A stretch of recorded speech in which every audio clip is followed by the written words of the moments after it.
after that speech, you know, I will talk about a very specific project. So it's kind of example how we worked with Tomasz Kisnej on a specific area in the USSR in 1947-48, when took place the heap of repression, Stalin repressions, who killed 750,000 of citizens, Russian citizens mainly, by a bullet in the neck during his 16 months. So I'm going to talk about this. Our questions, how we worked and how we proceed to try to make a comprehensive documentary work on this area. And I'm not going to show you any picture because because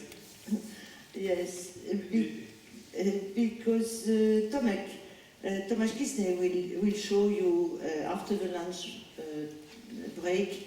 Will show you the pictures of our projects, and I hope you will go to see the exhibition in the Citadel. So I decided not to illustrate my short speech. So I think that in the field of history, either written documents, photographs, or movies are cross-disciplinary practices. As a source, it is the subject of academic commentaries or expert commentaries. As a proof, it supports the demonstration. And when it's published or exhibited, it becomes witness of an area.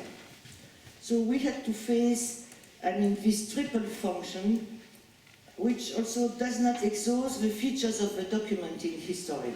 It just illustrates the multiplicity of its uses and in a discipline related to its knowledge and its exploitation. Do I speak, I'm sorry for my bad English accent, but you know, I'm French. But you can just ask if there's anything you feel puzzled about, just ask, or I will. So concerning the sources and the knowledge in the Great Terror project, we found 3 sources of documentary pictures. The first source concerns the victims. Tomasz Kisnej brought together a collection of portraits of victims of the Great Terror made in prison for administrative reasons. There are thousands of those files kept in the Central Archive of FSB, which is the NKVD successor, which consists at the time of Great Terror the whole repressive apparatus in the USSR. So of course, a selection had to be done, and we established the criteria of the selection. So it was based first on the availability of records in Moscow, and we set representative criteria like social class, gender ratio, and age. And from this choice, we considered that only a large series of portraits can represent the extent of the repression. There is no icon of the repression. It's just a large series of those portraits who represent the extent of the repression. Just let me ask, so Thomas went to the archives looking, and this is one example of those photos that the police took of prisoners days or just weeks before they were executed. Yes, Tomek will explain all this in his lecture after the lunch break, yes. And so here comes the selection, the sources of age, class, and gender. Social class, gender ratio, because there are more men than women shot, and age also, because They shot from 16 years old boys to really very old people. But, okay, this is one of our first choice. We had to make decision, and we did the choice that only a large series of portraits will represent the extent of this repression. The second source concerns the evidence. And until the discovery in 1941 and 1943 of the first mass graves by the Germans during the Second World War in Ukraine, no one knew where all the victims had disappeared. So after, during Mikhail Gorbachev time and policy of glasnost, an immense work of a civil society supported by a memorial association created in 1987 in Moscow, they start to locate the mass graves on the whole territory of USSR through the 12th time zone, because, as you know, it's an immense continent. And also for us, due to the impossibility to document all the scene, again, Tomasz Kinney had to establish criteria for a selection. First, it was the proof of the existence of mass graves by the documents of the NKVD or exhumations run by citizens. The second criteria was the coverage from east to west and from north to south of the whole territory. And this also results, in a series of contemporary photographs of landscapes of the Great Terror, Great Terror landscapes, and highlighting the extent of the crackdown. So this was our second source and our second choice. The third source was still the existence of direct eyewitnesses. Because in each place Tomasz visited, with the help of activists of Memorial Association, they found eyewitnesses. Women, parents, mainly children, who remember the arrest of their relatives. And those people recount their memories and how their lives forever changed. The selection of eyewitnesses was also made on cross criteria as victims and locations, social class, gender ratio, and significant coverage of the territory of USSR. And the eyewitnesses, the filmed characters, became like subjects. That is to say, they are considered and understood with their subjectivities. And complex interrelationships appeared between the eyewitness, the author, and the potential viewer. The series also of those interviews show the scale of the human devastation suffered by the society during those 470 days of the Great Terror. And we made one exception in between those interviews. Tomasz gave voice to Yuri Dmitriev, who has devoted his life to research and commemorate the burial sites. His testimony emphasizes the importance of all those women and men of a civil society who have worked to try to build a collective memory in Russia today. And I want to quote him. He says during the interview, I hope you will listen it in the exhibition, a person should not disappear without a trace. A person should have a grave. That's the difference between people and butterflies. Butterflies live short lives and have no memory.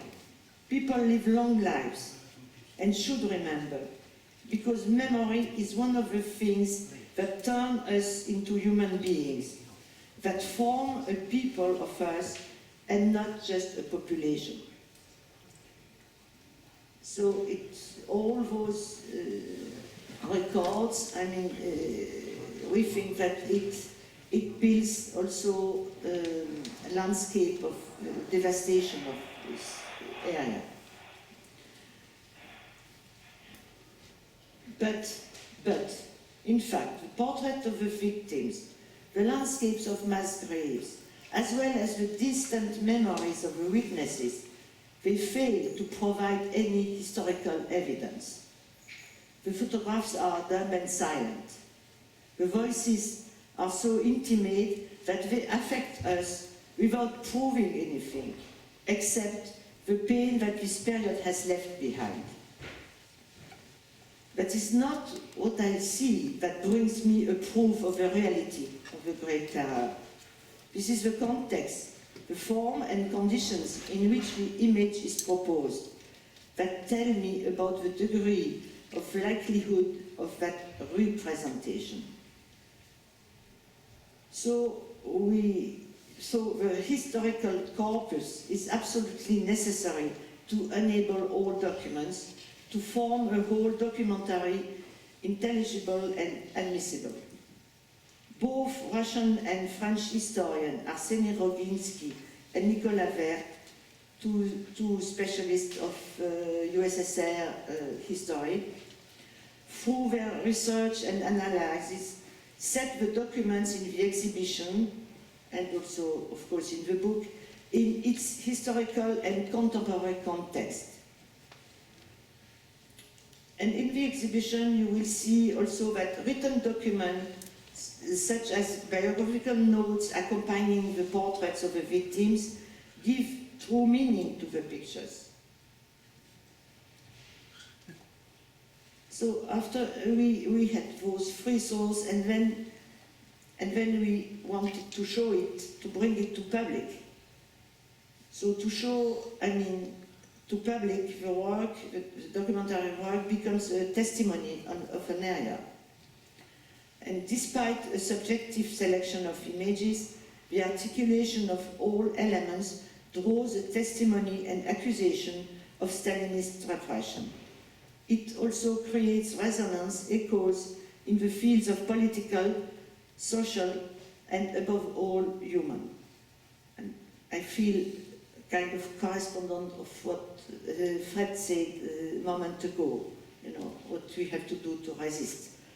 So we have to imagine the future, but we have also to know the past. History is not only a matter of dates, number, and chronology. It affects the humans. The knowledge in history goes also through emotions. And photography is a universal way to bring history with a capital H close to specific stories of men and women who lived it. And after 70 years after the fact, it was the last moment for Tomasz to give voice to eyewitnesses in Russia. So this was, let's say, the part of research, the questions about the research part of our project. And now we had the question how to show it. And we defined our goals with some adjectives. We said direct, respectful, neutral, no comment, emotional, and empathetic. And in the composition of the book and the exhibition, the choice of showing portraits, places, and stories in frontal and direct manner, without any artifice of presentation or staging, comes from the desire to create in the reader or the visitor an emotional empathy.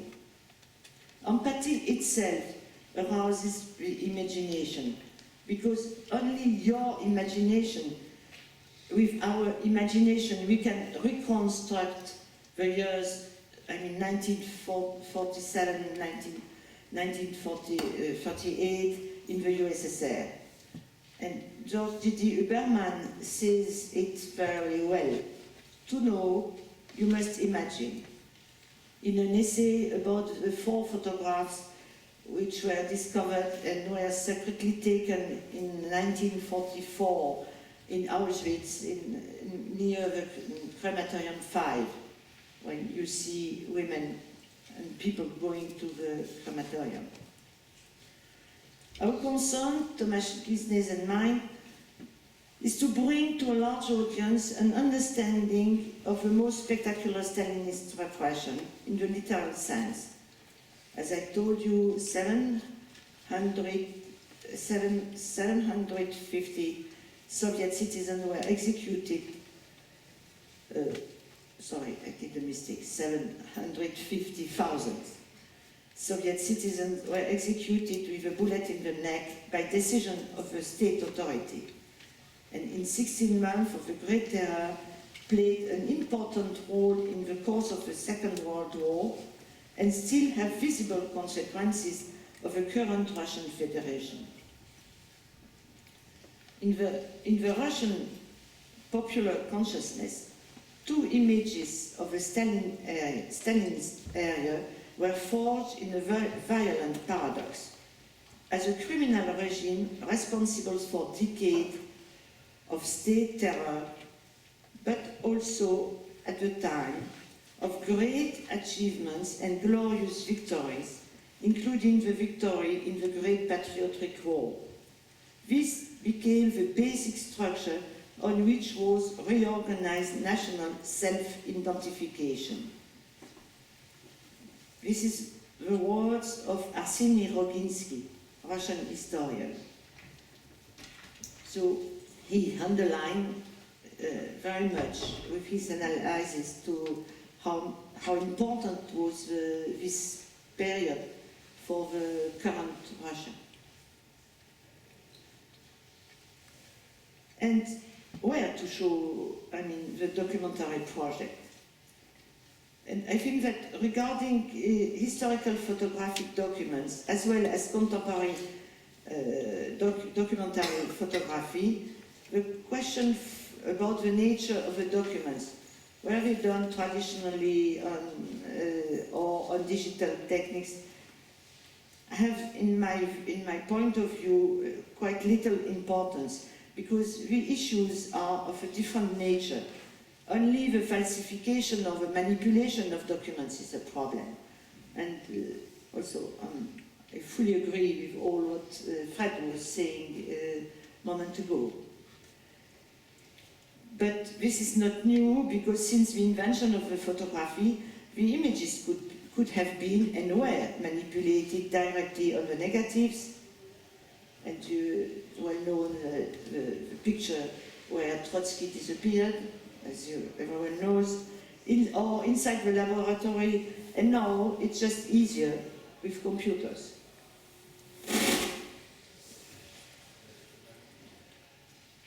And same for the form. The form, where to show it, it can be a printed book, it can be an exhibition, it can be shown on internet, and here too, the issues are independent of the media. The questioning in front of any image is the same. And documentary work is just a proposal, it is always a narrative, it is always a representation. And the answers to all those questions will come out from the point of view, the choices, and the knowledge shared between the author and the spectators. That's my...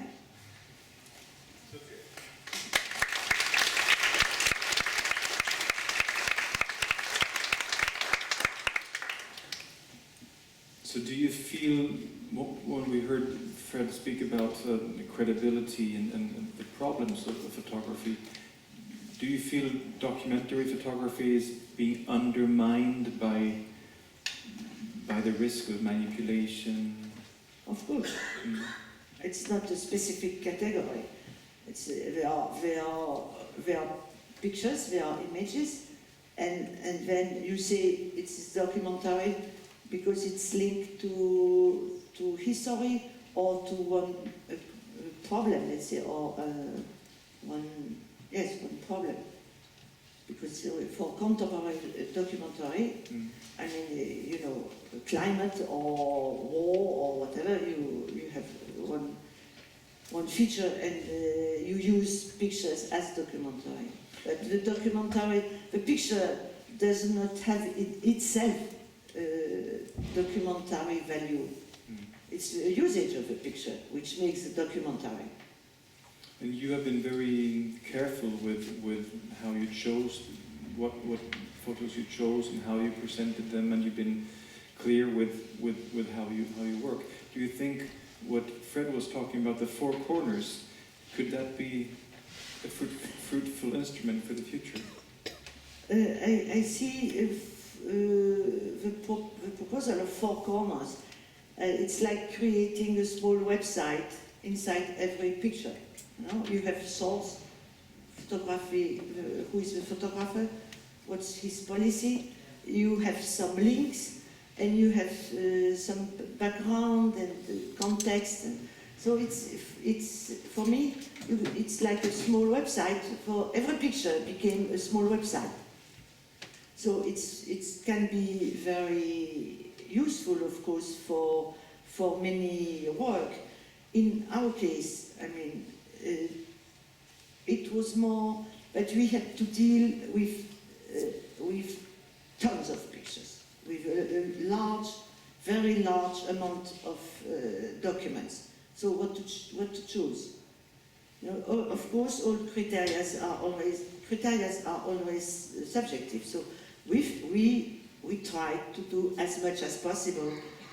I mean, reflecting what I say, those criteria of you know, social class, gender, and age, but of course they are subjective. What was your biggest